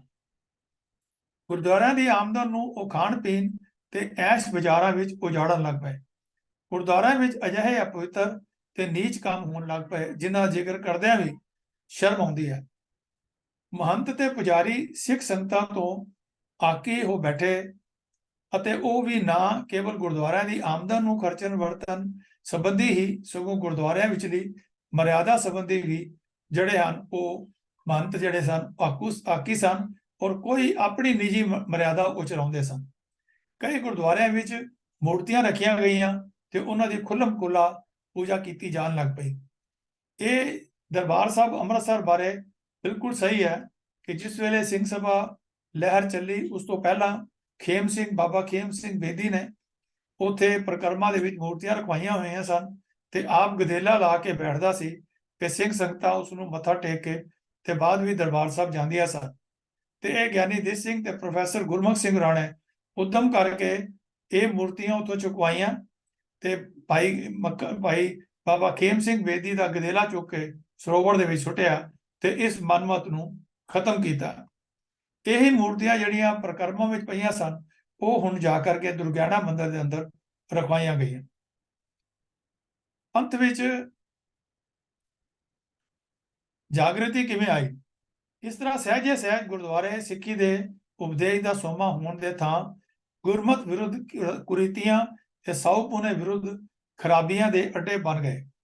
ਕਈ ਸ਼ਰਧਾਲੂ ਜਿਨ੍ਹਾਂ ਵਿੱਚੋਂ ਨਨਕਾਣਾ ਸਾਹਿਬ ਔਰ ਤਰਨਤਾਰਨ ਦਾ ਖਾਸ ਜ਼ਿਕਰ ਹੁੰਦਾ ਹੈ ਕਿ ਉੱਥੇ ਜਿਹੜੇ ਪ੍ਰਬੰਧਕ ਸਨ ਉਹ ਜਿਹੜੇ ਕਿ ਦੂਰ ਦੁਰਾਡੋਂ ਜਿਹੜੇ ਪ੍ਰੇਮੀ ਆਉਂਦੇ ਸਨ ਉਹਨਾਂ ਨਾਲ, ਜੋ ਨੌਜਵਾਨ ਬੀਬੀਆਂ ਹੁੰਦੀਆਂ ਸਨ ਉਹਨਾਂ ਨਾਲ ਉਹ ਰੇਪ ਕਰਕੇ ਕੁਕਰਮ ਵੀ ਕਰਦੇ ਸਨ ਔਰ ਛੇੜਖਾਨੀ ਤਾਂ ਆਮ ਹੁੰਦੀ ਸੀ। ਜਿਹੜੀਆਂ ਬੀਬੀਆਂ ਪ੍ਰਕਰਮਾਂ ਵੀ ਤੁਰਦੀਆਂ ਸਨ ਤਾਂ ਉਹ ਨਿੰਮ ਔਰ ਜਿਹੜੀਆਂ ਮਾਮੂਲੀਆਂ ਹਨ ਉਹ ਉਹਨਾਂ ਬੀਬੀਆਂ ਦੇ ਉੱਪਰ ਨਿਸ਼ਾਨੇ ਲਗਾਏ ਜਾਂਦੇ ਸਨ। ਨੇਮੀ ਪ੍ਰੇਮੀ ਸਿੱਖ ਵੇਖ ਵੇਖ ਕੇ ਤੜਫਦੇ ਸਨ ਪਰ ਕਰ ਕੁਝ ਨਹੀਂ ਸਨ ਸਕਦੇ। ਸਮੇਂ ਨੇ ਗੇੜ ਖਾਧਾ, ਸਾਰੇ ਦੇਸ਼ ਵਿੱਚ ਜਾਗਰਤੀ ਆਉਣ ਲੱਗ ਪਈ। ਕਈ ਧਰਮ ਦੇ ਲੋਕਾਂ ਨੇ ਧਰਮ ਤੇ ਸਮਾਜ ਦੇ ਸੁਧਾਰ ਵਾਸਤੇ ਜਥੇਬੰਦੀਆਂ ਕਾਇਮ ਕੀਤੀਆਂ। ਸਿੱਖਾਂ ਨੇ ਵੀ ਹਲੂਣਾ ਖਾਧਾ, ਉਹ ਵੀ ਜਾਗੇ। ਉਹਨਾਂ ਨੇ ਸਿੰਘ ਸਭਾਵਾਂ ਤੇ ਮਗਰੋਂ ਖਾਲਸਾ ਦੀਵਾਨ ਕਾਇਮ ਕਰਕੇ ਆਪਣੇ ਧਰਮ ਤੇ ਸਮਾਜ ਦਾ ਸੁਧਾਰ ਕਰਨਾ ਆਰੰਭ ਕੀਤਾ। ਅਖਬਾਰਾਂ ਤੇ ਟਰੈਕ ਸੁਸਾਇਟੀਆਂ ਨੇ ਇਸ ਜਾਗਰਤੀ ਤੇ ਜੋਸ਼ ਨੂੰ ਹੋਰ ਉਭਾਰ ਦਿੱਤਾ। ਸਿੱਖ ਕੌਮ ਸਾਵਧਾਨ ਹੋ ਗਈ ਅਤੇ ਸੁਧਾਰ ਲਈ ਤਤਪਰ ਹੋ ਗਈ। ਸਿੰਘ ਸਭਾ ਲਹਿਰ ਨੇ ਪੰਥ ਨੂੰ ਗੁਰਦੁਆਰਿਆਂ ਦਾ ਪ੍ਰਬੰਧ ਤੇ ਉਹਨਾਂ ਵਿਚਲੀ ਮਰਿਆਦਾ ਨੂੰ ਠੀਕ ਕਰਨ ਲਈ ਹੁਸ਼ਿਆਰ ਕੀਤਾ। ਗੁਰਦੁਆਰਿਆਂ ਦੇ ਮਹੰਤ ਤੇ ਪੁਜਾਰੀ ਇਸ ਲਹਿਰ ਦੇ ਵਿਰੁੱਧ ਡਟ ਗਏ। ਇਹ ਗੱਲ ਸੀ ਵੀ ਕੁਦਰਤੀ। ਤਖਤਾਂ ਅਤੇ ਸ੍ਰੀ ਦਰਬਾਰ ਸਾਹਿਬ ਦੇ ਪੁਜਾਰੀਆਂ ਨੇ ਸੁਧਾਰਕਾਂ ਦੇ ਵਿਰੁੱਧ ਹੁਕਮਨਾਮੇ ਜਾਰੀ ਕਰ ਦਿੱਤੇ। ਈਵਨ ਪ੍ਰੋਫੈਸਰ ਗੁਰਮੁਖ ਸਿੰਘ ਰਾਣਾ ਨੂੰ ਪੰਥ ਤੋਂ ਛੇਕ ਦਿੱਤਾ ਗਿਆ। ਇਹਨਾਂ ਗੁਰਦੁਆਰਿਆਂ ਸਿੰਘ ਸਭਾਵਾਂ ਦਾ ਅਰਦਾਸਾਂ ਤੇ ਕੜਾਹ ਪ੍ਰਸ਼ਾਦ ਬੰਦ ਕਰ ਦਿੱਤਾ। ਭਾਵ ਇਹ ਕਿ ਇੱਥੇ ਇਹਨਾਂ ਦੀ ਅਰਦਾਸ ਨਾ ਕੀਤੀ ਜਾਵੇ ਅਤੇ ਇਹਨਾਂ ਦਾ ਚੜਾਵਾ ਕੜਾਹ ਪ੍ਰਸ਼ਾਦ ਪ੍ਰਵਾਨ ਨਾ ਕੀਤਾ ਜਾਏ। ਪਰ ਸਿੰਘ ਅੱਗੇ ਨਾਲੋਂ ਵੀ ਤਕੜੇ ਹੋ ਕੇ ਆਪਣੇ ਪ੍ਰੋਗਰਾਮ ਵਿੱਚ ਡਟੇ ਰਹੇ। ਜਿਵੇਂ ਮੈਂ ਬੇਨਤੀ ਕੀਤੀ ਹੈ ਕਿ ਦਰਬਾਰ ਸਾਹਿਬ ਔਰ ਅਕਾਲ ਤਖਤ ਦੇ ਪੁਜਾਰੀ ਜਦੋਂ ਕਰਤਾਰ ਸਿੰਘ ਜੀ ਝੱਬੜ ਆਪਣੇ ਸਿੰਘਾਂ ਨੂੰ ਲੈ ਕਰਕੇ ਹਥਿਆਰਬੰਦ ਹੋ ਕੇ ਪਹੁੰਚੇ ਤਾਂ ਉਹ ਇਸ ਜਗ੍ਹਾ ਨੂੰ ਛੱਡ ਕੇ ਭੱਜ ਗਏ। ਸਿੰਘ ਸਭਾ ਲਹਿਰ ਦੀ ਜਾਗਰਤੀ ਦੇ ਫਲਸਰੂਪ ਗੁਰਦੁਆਰਾ ਸੁਧਾਰ ਲਹਿਰ ਚੱਲੀ, ਮੋਰਚੇ ਲੱਗੇ। ਸ਼ਹੀਦੀ ਸਾਕਿਆਂ ਵਿੱਚ ਸਿੰਘਾਂ ਨੇ ਸ਼ਹੀਦੀਆਂ ਪਾਈਆਂ। ਕਿਧਰੇ ਜਾ ਕੇ ਗੁਰਦੁਆਰਾ ਪ੍ਰਬੰਧ ਜਿਹੜੇ ਹਨ ਉਹ ਪੰਥ ਦੇ ਜਿਹੜੇ ਹੇਠ ਆਏ। ਗੁਰਦੁਆਰਾ ਦੇ ਪ੍ਰਬੰਧ ਲਈ ਸ਼੍ਰੋਮਣੀ ਗੁਰਦੁਆਰਾ ਪ੍ਰਬੰਧ ਕਮੇਟੀ ਹੋਂਦ ਵਿੱਚ ਆਈ ਤੇ ਗੁਰਦੁਆਰਾ ਐਕਟ ਬਣਿਆ 1925 ਵਿੱਚ। ਗੁਰਦੁਆਰਾ ਕਾਨੂੰਨ ਉੱਪਰ ਵਰਤੋਂ ਹੋਣੀ ਆਰੰਭ ਹੋ ਗਈ। ਸਹਿਜੇ ਸਹਿਜੇ ਸਾਰੇ ਇਤਿਹਾਸਕ ਗੁਰਦੁਆਰੇ ਪ੍ਰਬੰਧਕ ਕਮੇਟੀ ਦੇ ਪ੍ਰਬੰਧ ਹੇਠ ਆ ਗਏ। ਕੁਝ ਗੁਰਦੁਆਰੇ ਸ੍ਰੀ ਦਰਬਾਰ ਸਾਹਿਬ ਤੇ ਅੰਮ੍ਰਿਤਸਰ ਤੇ ਹੋਰ ਗੁਰਦੁਆਰੇ ਸ੍ਰੀ ਤਰਨਤਾਰਨ ਸਾਹਿਬ ਤੇ ਸ੍ਰੀ ਨਨਕਾਣਾ ਸਾਹਿਬ ਸਿੱਧੇ ਸ਼੍ਰੋਮਣੀ ਕਮੇਟੀ ਦੇ ਪ੍ਰਬੰਧ ਹੇਠ ਹਨ। ਉਹਨਾਂ ਗੁਰਦੁਆਰਿਆਂ ਦੇ ਪ੍ਰਬੰਧ ਵਾਸਤੇ ਸਥਾਨਕ ਗੁਰਦੁਆਰਾ ਕਮੇਟੀਆਂ ਹਨ, ਉਹਨਾਂ ਦੀ ਵੀ ਚੋਣ ਹੁੰਦੀ ਹੈ। ਇਹ ਸ਼੍ਰੋਮਣੀ ਕਮੇਟੀ ਦੀ ਨਿਗਰਾਨੀ ਹੇਠ ਕੰਮ ਕਰਦੀਆਂ ਹਨ। ਹੁਣ ਗੁਰਦੁਆਰਿਆਂ ਦਾ ਪ੍ਰਬੰਧ ਪੰਥ ਦੇ ਚੁਣੇ ਹੋਏ ਬੰਦਿਆਂ ਦੇ ਹੱਥ ਵਿੱਚ ਹੈ। ਇਹਨਾਂ ਪ੍ਰਤੀਨਿਧਾਂ ਨੂੰ ਹਰ 25 ਸਾਲੀ ਚੁਣਿਆ ਜਾਂਦਾ ਹੈ। 5 ਇਅਰਸ 5 ਸਾਲ ਵਾਸਤੇ ਚੁਣਿਆ ਜਾਂਦਾ ਹੈ। ਇਸ ਕਰਕੇ ਗੁਰਦੁਆਰਾ ਪ੍ਰਬੰਧ ਹੁਣ ਪੰਥ ਦੀ ਮਰਜ਼ੀ ਮੁਤਾਬਕ ਚੱਲਣਾ ਚਾਹੀਦਾ ਹੈ। ਜੇ ਪੰਥ ਇਹ ਪ੍ਰਤੀਤ ਕਰੇ ਕਿ ਇਹ ਪ੍ਰਬੰਧ ਇਸ ਮਰਜ਼ੀ ਮੁਜਬ ਨਹੀਂ ਚੱਲ ਰਿਹਾ ਤਾਂ ਇਹ ਇਸ ਨੂੰ ਸੋਧਣ ਤੇ ਠੀਕ ਲੀਹਾਂ ਉੱਪਰ ਤੋਰਨ ਦੀ ਸਮਰੱਥਾ ਰੱਖਦਾ ਹੈ। ਤੇ ਜੇ ਇਹ ਪ੍ਰਬੰਧ ਵਿੱਚ ਘਾਟੇ ਤੇ ਉਣਤਾਈਆਂ ਹਨ, ਕੁਝ ਅਨਿਸ਼ਚਿਤ ਗੱਲਾਂ ਹਨ, ਤਾਂ ਇਸ ਦੀ ਜ਼ਿੰਮੇਵਾਰੀ ਹੁਣ ਪੰਥ ਆਪਣੇ ਸਿਰ ਤੇ ਲਵੇ। ਹਰੇਕ ਸਿੱਖ ਦਾ ਫਰਜ਼ ਹੈ ਕਿ ਗੁਰਦੁਆਰਾ ਪ੍ਰਬੰਧ ਨੂੰ ਠੀਕ ਹੀ ਗੁਰਮਤਿ ਦੀ ਲੀਹ ਉੱਪਰ ਪੰਥਕ ਭਲਾਈ ਦੀ ਖਾਤਰ ਅਤੇ ਸਿੱਖ ਧਰਮ ਦੇ ਵਾਧੇ ਲਈ ਚਲਾਏ ਜਾਣ ਦੇ ਉਪਰਾਲੇ ਕਰੇ। ਸ਼੍ਰੋਮਣੀ ਗੁਰਦੁਆਰਾ ਪ੍ਰਬੰਧਕ ਕਮੇਟੀ ਦੇ ਪਿਛਲੇ 11-12 ਸਾਲਾਂ ਤੋਂ ਇਲੈਕਸ਼ਨ ਨਹੀਂ ਹੋਏ ਤੇ ਉਹਨਾਂ ਦੀ ਕੋਈ ਵੀ ਜਥੇਬੰਦਕ ਕਮੇਟੀ ਨਹੀਂ ਹੈ, ਕੇਵਲ ਪ੍ਰਧਾਨ ਔਰ ਉਹਦੀ ਐਗਜ਼ੈਕਟਿਵ ਹੀ ਇਸ ਨੂੰ ਚਲਾ ਰਹੀ ਹੈ। ਤੇ ਹੁਣ ਸੁਣਿਆ ਹੈ ਕਿ ਇਹ ਕਮੇਟੀ ਦੀ ਦੁਬਾਰਾ ਇਲੈਕਸ਼ਨ ਜਿਹੜੇ ਹਨ ਉਹ ਹੋਣ ਜਾ ਰਹੇ ਹਨ। ਇੱਕ ਚੰਗੀ ਜਿਹੜੀ ਹੈ ਉਹ ਖਬਰ ਹੈ। ਆਓ ਹੁਣ ਗੱਲ ਕਰੀਏ ਗੁਰਦੁਆਰਿਆਂ ਦੀ ਮਰਿਆਦਾ ਦੀ। ਪੰਥ ਪ੍ਰਵਾਨਿਤ ਸਿੱਖ ਰਹਿਤ ਮਰਿਆਦਾ, ਜਿਸ ਨੂੰ ਸ਼੍ਰੋਮਣੀ ਗੁਰਦੁਆਰਾ ਪ੍ਰਬੰਧਕ ਕਮੇਟੀ ਨੇ ਛਪਾਇਆ ਹੈ, ਇਸ ਨੂੰ ਅਕਾਲ ਤਖਤ ਸਾਹਿਬ ਤੋਂ ਵੀ ਪ੍ਰਵਾਨਗੀ ਮਿਲੀ ਹੈ। ਇਸ ਵਿੱਚ ਗੁਰਦੁਆਰਿਆਂ ਦੀ ਮਰਿਆਦਾ ਬਾਰੇ ਇਸ ਤਰ੍ਹਾਂ ਬਿਆਨ ਕੀਤਾ ਹੋਇਆ ਹੈ ਔਰ ਮੈਂ ਆਪ ਜੀ ਨਾਲ ਸਾਂਝਾ ਕਰ ਰਿਹਾ ਹਾਂ। ਊੜਾ ਗੁਰਦੁਆਰੇ ਵਿੱਚ ਸ੍ਰੀ ਗੁਰੂ ਗ੍ਰੰਥ ਸਾਹਿਬ ਜੀ ਦਾ ਪ੍ਰਕਾਸ਼ ਨਿਤਾ ਪ੍ਰਤੀ ਹੋਵੇ, ਬਿਨਾਂ ਖਾਸ ਕਾਰਨ ਦੇ, ਜਦ ਕਿ ਪ੍ਰਕਾਸ਼ ਜਾਰੀ ਰੱਖਣ ਦੀ ਲੋੜ ਹੋਵੇ ਰਾਤ ਨੂੰ ਪ੍ਰਕਾਸ਼ ਨਾ ਰਹੇ। ਆਮ ਤੌਰ ਤੇ ਰਹਿਰਾਸ ਦੇ ਪਾਠ ਮਗਰੋਂ ਸੁਖ ਆਸਨ ਕੀਤਾ ਜਾਵੇ। ਜਦ ਤੱਕ ਗ੍ਰੰਥੀ ਜਾਂ ਸੇਵਾਦਾਰ ਸ੍ਰੀ ਗੁਰੂ ਗ੍ਰੰਥ ਸਾਹਿਬ ਜੀ ਦੀ ਸੇਵਾ ਲਈ ਹਾਜ਼ਰ ਰਹਿ ਸਕੇ ਜਾਂ ਪਾਠੀਆਂ ਦਰਸ਼ਨ ਕਰਨ ਵਾਲਿਆਂ ਦੀ ਆਵਾਜਾਈ ਰਹੇ ਜਾਂ ਬੇਅਦਬੀ ਦਾ ਖਤਰਾ ਨਾ ਹੋਵੇ, ਤਦ ਤੱਕ ਪ੍ਰਕਾਸ਼ ਰਹੇ। ਉਪਰੰਤ ਸੁਖਾਸਨ ਕਰ ਦੇਣਾ ਉਚਿਤ ਹੈ ਤਾਂ ਜੋ ਬੇਅਦਬੀ ਨਾ ਹੋਵੇ। ਇਸ ਮੱਤ ਦੇ ਉੱਪਰ ਆਮ ਤੌਰ ਤੇ ਉੱਪਰ ਗੁਰਦੁਆਰੇ ਦੇ ਅੰਦਰ ਪਿਛਲੇ ਕੁਝ ਸਾਲਾਂ ਵਿੱਚ ਜਿਹੜਾ ਹੈ ਉਹ ਧਿਆਨ ਨਹੀਂ ਦਿੱਤਾ ਜਾ ਰਿਹਾ, ਪਹਿਰਾ ਨਹੀਂ ਦਿੱਤਾ ਜਾ ਰਿਹਾ ਔਰ ਇਸ ਦੇ ਫਲਸਰੂਪ ਕਈ ਗੁਰਦੁਆਰੇ ਜਿਹੜੇ ਹਨ ਉਹਨਾਂ ਵਿੱਚ ਬੇਅਦਬੀਆਂ ਹੋਈਆਂ ਹਨ। ਗੁਰੂ ਗ੍ਰੰਥ ਸਾਹਿਬ ਦੇ ਸਰੂਪ ਜਿਹੜੇ ਹਨ ਉਹ ਸਾੜੇ ਗਏ ਹਨ ਜਾਂ ਉਹਨਾਂ ਦੇ ਜਿਹੜੇ ਪੱਤਰੇ ਹਨ ਉਹ ਪਾੜ ਕਰਕੇ ਸੁੱਟੇ ਗਏ ਹਨ। ਤਾਂ ਪੰਥ ਨੂੰ ਇਸ ਪਾਸੇ ਵੱਲ ਹੋਰ ਸੁਚੇਤ ਹੋਣ ਦੀ ਲੋੜ ਹੈ। ਐੜਾ ਸ੍ਰੀ ਗੁਰੂ ਗ੍ਰੰਥ ਸਾਹਿਬ ਜੀ ਨੂੰ ਸਨਮਾਨ ਨਾਲ ਪ੍ਰਕਾਸ਼ਿਆ, ਪੜ੍ਹਿਆ ਤੇ ਸੰਤੋਖਿਆ ਜਾਵੇ। ਪ੍ਰਕਾਸ਼ ਲਈ ਜ਼ਰੂਰੀ ਹੈ ਕਿ ਸਥਾਨ ਸਾਫ਼ ਸੁਥਰਾ ਹੋਵੇ, ਉੱਪਰ ਚਾਂਦਨੀ ਹੋਵੇ, ਪ੍ਰਕਾਸ਼ ਮੰਜੀ ਸਾਹਿਬ ਤੇ ਸਾਫ਼ ਸੁਥਰੇ ਬਿਸਤਰ ਵਿਛਾ ਕੇ ਕੀਤਾ ਜਾਵੇ। ਸ੍ਰੀ ਗੁਰੂ ਗ੍ਰੰਥ ਸਾਹਿਬ ਜੀ ਨੂੰ ਸੰਭਾਲ ਕੇ ਪ੍ਰਕਾਸ਼ਨ ਲਈ ਗਦੇਲੇ ਆਦਿ ਸਮਿਆਨ ਵਰਤੇ ਜਾਣ ਅਤੇ ਉੱਪਰ ਲਈ ਰੁਮਾਲੇ ਹੋਣ। ਜਦੋਂ ਪਾਠ ਨਾ ਹੁੰਦਾ ਹੋਵੇ ਤਾਂ ਉੱਤੇ ਰੁਮਾਲਾ ਪਿਆ ਰਹੇ। ਪ੍ਰਕਾਸ਼ ਵੇਲੇ ਚੌਰ ਵੀ ਚਾਹੀਏ। ਈੜੀ ਉੱਪਰ ਦੱਸੇ ਸਮਾਨ ਤੋਂ ਇਲਾਵਾ ਧੂਪ ਜਾਂ ਦੀਵੇ ਮਚਾ ਕੇ ਆਰਤੀ ਕਰਨੀ, ਭੋਗ ਲਾਉਣਾ, ਜੋਤਾਂ ਜਗਾਉਣੀਆਂ, ਟਾਲ ਖੜਕਾਉਣੇ ਆਦਿ ਕਰਮ ਜਿਹੜੇ ਹਨ ਗੁਰਮਤ ਅਨੁਸਾਰ ਨਹੀਂ ਹਨ। ਹਾਂ, ਸਥਾਨ ਨੂੰ ਸੁਗੰਧਿਤ ਕਰਨ ਲਈ ਫਲ, ਧੂਪ ਆਦਿ ਸੁਗੰਧੀਆਂ ਵਰਤਣੀਆਂ, ਫੁੱਲ, ਧੂਪ ਆਦਿ ਸੁਗੰਧੀਆਂ ਵਰਤਣੀਆਂ ਜਿਹੜੀਆਂ ਉਹ ਮਨਾ ਨਹੀਂ ਹਨ। ਕਮਰੇ ਅੰਦਰ ਰੋਸ਼ਨੀ ਲਈ ਤੇਲ, ਘੀ ਜਾਂ ਮੋਮਬੱਤੀ, ਬਿਜਲੀ ਲੈਂਪ ਆਦਿ ਜਗਾ ਲੈਣੇ ਚਾਹੀਦੇ ਹਨ। ਸੱਸਾ ਸ੍ਰੀ ਗੁਰੂ ਗ੍ਰੰਥ ਸਾਹਿਬ ਜੀ ਦੇ ਵਾਕਰ ਭਾਵਤੁਲ ਬਰਾਬਰ ਕਿਸੇ ਪੁਸਤਕ ਨੂੰ ਅਸਥਾਪਨ ਨਹੀਂ ਕਰਨਾ। ਗੁਰਦੁਆਰੇ ਵਿੱਚ ਕੋਈ ਮੂਰਤੀ ਪੂਜਾ ਜਾਂ ਹੋਰ ਗੁਰਮਤਿ ਦੇ ਵਿਰੁੱਧ ਕੋਈ ਰੀਤੀ ਜਾਂ ਸੰਸਕਾਰ ਨਾ ਹੋਵੇ। ਨਾ ਹੀ ਕੋਈ ਅਨਮਤ ਦਾ ਤਿਉਹਾਰ ਮਨਾਇਆ ਜਾਵੇ। ਹਾਂ, ਕਿਸੇ ਮੌਕੇ ਜਾਂ ਇਕੱਤਰਤਾ ਨੂੰ ਗੁਰਮਤਿ ਦੇ ਪ੍ਰਚਾਰ ਲਈ ਵਰਤਣਾ ਯੋਗ ਹੈ। ਇੱਕ ਹੋਰ ਮਨਮਤ ਜਿਹੜੀ ਸਾਡੇ ਸਾਹਮਣੇ ਆ ਰਹੀ ਹੈ ਉਹ ਇਸ ਰਹਿਤ ਮਰਿਆਦਾ ਵਿੱਚ ਇਸ ਮੱਤ ਦੇ ਅੰਦਰ ਆਪ ਜੀ ਨੂੰ ਮੈਂ ਸਾਂਝੀ ਕਰ ਰਿਹਾ। ਸ੍ਰੀ ਗੁਰੂ ਗ੍ਰੰਥ ਸਾਹਿਬ ਜੀ ਦੇ ਪੰਘੂੜੇ ਤੇ ਪਾਵਿਆਂ ਨੂੰ ਮੁੱਠੀਆਂ ਭਰਨੀਆਂ, ਕੰਧਾਂ ਜਾਂ ਥੜਿਆਂ ਤੇ ਨੱਕ ਰਗੜਨਾ ਜਾਂ ਮੁੱਠੀਆਂ ਭਰਨੀਆਂ, ਮੰਜੀ ਸਾਹਿਬ ਹੇਠਾਂ ਪਾਣੀ ਰੱਖਣਾ, ਗੁਰਦੁਆਰਿਆਂ ਵਿੱਚ ਮੂਰਤੀਆਂ ਬੁੱਤ ਬਣਾਈਆਂ ਜਾਂ ਰੱਖਣੀਆਂ, ਗੁਰੂ ਸਾਹਿਬ ਜਾਂ ਸਿੱਖ ਬਜ਼ੁਰਗਾਂ ਦੀਆਂ ਤਸਵੀਰਾਂ ਅੱਗੇ ਮੱਥੇ ਟੇਕਣੇ, ਇਹੋ ਜਿਹੇ ਕਈ ਕਰਮ ਜਿਹੜੇ ਹਨ ਉਹ ਮਨਮਤ ਹਨ। ਹੁਣ ਇੱਥੇ ਦੇਖੋ, ਮੈਂ ਬੇਨਤੀ ਕਰ ਰਿਹਾ ਕਿ ਬਾਬਾ ਦੀਪ ਸਿੰਘ ਜੀ ਸਾਡੇ ਬੜੇ ਮਹਾਨ ਸ਼ਹੀਦ ਹੋਏ ਹਨ, ਲੇਕਿਨ ਅੱਜ ਕੱਲ੍ਹ ਉਹਨਾਂ ਦੇ ਵੀ ਤਸਵੀਰਾਂ ਜਿਹੜੀਆਂ ਆਮ ਸਾਨੂੰ ਸੋਸ਼ਲ ਮੀਡੀਆ ਤੇ ਮਿਲ ਜਾਂਦੀਆਂ ਹਨ ਤੇ ਉਹਨਾਂ ਨੂੰ ਵੀ ਗੁਰੂ ਸਾਹਿਬ ਵਾਂਗਣ ਹੀ ਦਿਖਾਇਆ ਜਾਂਦਾ ਹੈ ਔਰ ਉਹਨਾਂ ਦੇ ਬਾਬਾ ਦੀਪ ਸਿੰਘ ਜੀ ਦੇ ਨਾਂ ਦੇ ਉੱਪਰ ਕਈ ਤਰੀਕੇ ਦੇ ਜਿਹੜੇ ਹਨ ਉਹ ਮਨਮਤ ਵੀ ਚੱਲ ਰਹੀਆਂ ਹਨ। ਤਾਂ ਸਾਨੂੰ ਉਸ ਬਾਰੇ ਵੀ ਸੁਚੇਤ ਹੋਣ ਦੀ ਲੋੜ ਹੈ ਕਿ ਗੁਰੂ ਸਾਹਿਬਾਨ ਜਾਂ ਸਿੱਖ ਬਜ਼ੁਰਗਾਂ ਦੀਆਂ ਤਸਵੀਰਾਂ ਬਣਾਉਣੀਆਂ ਜਾਂ ਮੱਥਾ ਟੇਕਣੇ, ਇਹੋ ਜਿਹੇ ਕਰਮ ਜਿਹੜੇ ਹਨ ਉਹ ਮਨਮਤ ਹਨ। ਅਗਲਾ ਹੈ ਕੱਕਾ। ਗੁਰਦੁਆਰੇ ਅੰਦਰ ਜਾਣ ਲੱਗਿਆਂ ਜੋੜੇ ਬਾਹਰ ਲਾ ਕੇ ਸਾਫ਼ ਸੁਥਰਾ ਹੋ ਕੇ ਜਾਣਾ ਚਾਹੀਏ। ਜੇ ਪੈਰ ਮੈਲੇ ਜਾਂ ਗੰਦੇ ਹੋਣ ਤਾਂ ਜਲ ਨਾਲ ਧੋ ਲੈਣੇ ਚਾਹੀਏ। ਖੱਖਾ ਗੁਰਦੁਆਰੇ ਅੰਦਰ ਦਰਸ਼ਨ ਲਈ ਜਾਣ ਲਈ ਕਿਸੇ ਦੇਸ਼, ਮਜ਼ਹਬ, ਜਾਤ ਵਾਲੇ ਨੂੰ ਮਨਾਹੀ ਨਹੀਂ ਹੈ, ਪਰ ਉਸ ਦੇ ਪਾਸ ਸਿੱਖ ਧਰਮ ਤੋਂ ਵਿਵਰਜਿਤ ਤੰਬਾਕੂ ਆਦਿ ਕੋਈ ਚੀਜ਼ ਨਹੀਂ ਹੋਣੀ ਚਾਹੀਦੀ। ਗੁਰਦੁਆਰੇ ਅੰਦਰ ਦਰਸ਼ਨਾਂ ਲਈ ਜਿਹੜੇ ਅੰਦਰ ਜਾ ਕੇ ਸਿੱਖ ਦਾ ਪਹਿਲਾ ਕਰਮ ਜੋ ਗੁਰਦੁਆਰੇ ਵਿੱਚ ਕੋਈ ਜਾਂਦਾ ਹੈ, ਐਂਟਰ ਕਰਦਾ ਹੈ, ਤਾਂ ਸ੍ਰੀ ਗੁਰੂ ਗ੍ਰੰਥ ਸਾਹਿਬ ਜੀ ਅੱਗੇ ਮੱਥਾ ਟੇਕਣਾ ਹੈ। ਉਪਰੰਤ ਗੁਰੂ ਰੂਪ ਸੰਗਤ ਦੇ ਦਰਸ਼ਨ ਕਰਕੇ ਸਹਿਜੇ ਹੀ ਵਾਹਿਗੁਰੂ ਜੀ ਕਾ ਖਾਲਸਾ, ਵਾਹਿਗੁਰੂ ਜੀ ਕੀ ਫਤਿਹ ਬੁਲਾਈ ਜਾਏ। ਇਹ ਕਈਆਂ ਨੂੰ ਤਾਂ ਪਤਾ ਹੀ ਨਹੀਂ ਹੈ ਕਿ ਗੁਰਦੁਆਰੇ ਜਾ ਕੇ ਸੰਗਤ ਨੂੰ ਮੱਥਾ ਟੇਕਣ ਤੋਂ ਉਪਰੰਤ ਫਤਿਹ ਵੀ ਬੁਲਾਣੀ ਹੈ। ਤੇ ਕਈ ਮੇਰੇ ਵਰਗੇ ਜਿਹੜੇ ਹਨ ਉਹ ਜ਼ੋਰ ਦੀ ਫਤਿਹ ਬੁਲਾਉਂਦੇ ਹਨ, ਸੰਗਤ ਦਾ ਧਿਆਨ ਵੀ ਭਟਕ ਜਾਂਦਾ ਹੈ। ਤੋ ਇਸ ਕਰਕੇ ਇਸ ਗੱਲ ਵੱਲ ਧਿਆਨ ਜ਼ਰੂਰੀ ਹੈ ਕਿ ਸਭ ਤੋਂ ਜ਼ਿਆਦਾ ਫੋਕਸ ਗੁਰੂ ਗ੍ਰੰਥ ਸਾਹਿਬ ਵੱਲ ਹੋਵੇ। ਜਦੋਂ ਅਸੀਂ ਗੁਰਦੁਆਰੇ ਜਾ ਰਹੇ ਹਾਂ ਤਾਂ ਮੱਥਾ ਟੇਕ ਕੇ ਸਭ ਤੋਂ ਪਹਿਲਾਂ ਸਹਿਜੇ ਵਿੱਚ ਹੀ ਵਾਹਿਗੁਰੂ ਜੀ ਕਾ ਖਾਲਸਾ ਵਾਹਿਗੁਰੂ ਜੀ ਕੀ ਫਤਿਹ ਬੁਲਾਈ ਜਾਏ। ਸੰਗਤ ਵਿੱਚ ਬੈਠਣ ਲਈ ਵੀ ਸਿੱਖ ਅਸਿੱਖ, ਛੂਤ ਛਾਤ, ਜਾਤ ਪਾਤ, ਊਚ ਨੀਚ ਦਾ ਜਾਂ ਭਰਮ ਜਾਂ ਵਿਤਕਰਾ ਨਹੀਂ ਕਰਨਾ। ਕਿਸੇ ਮਨੁੱਖ ਦਾ ਸਤਿਗੁਰਾਂ ਦੇ ਪ੍ਰਕਾਸ਼ ਸਮੇਂ ਜਾਂ ਸੰਗਤ ਵਿੱਚ ਗਦੇਲਾ ਆਦਿ, ਕੁਰਸੀ ਚੌਂਕੀ, ਮੰਜੀ ਆਦਿਕ ਲਗਾ ਕੇ ਬੈਠਣਾ ਜਾਂ ਕਿਸੇ ਹੋਰ ਵਿਤਕਰੇ ਨਾਲ ਬੈਠਣਾ ਮਨਮਤ ਹੈ। ਲੇਕਿਨ ਇਹ ਆਮ ਗੁਰਦੁਆਰਿਆਂ ਦੇ ਆਪ ਡੇਰਿਆਂ ਦੇ ਅੰਦਰ ਇਹ ਮਨਮਤ ਆਮ ਦੇਖੀ ਜਾਂਦੀ ਹੈ। ਸੰਗਤ ਵਿੱਚ ਜਾਂ ਸਤਿਗੁਰਾਂ ਦੇ ਪ੍ਰਕਾਸ਼ ਸਮੇਂ ਕਿਸੇ ਮਨੁੱਖ ਨੂੰ ਨੰਗੇ ਸਿਰ ਨਹੀਂ ਬੈਠਣਾ ਚਾਹੀਦਾ।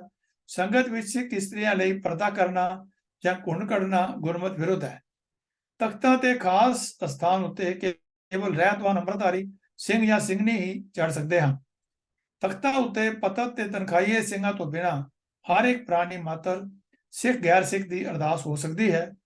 ਹਰ ਇੱਕ ਗੁਰਦੁਆਰੇ ਵਿੱਚ ਨਿਸ਼ਾਨ ਸਾਹਿਬ ਕਿਸੇ ਉੱਚੀ ਥਾਂ ਤੇ ਲੱਗਾ ਹੋਵੇ।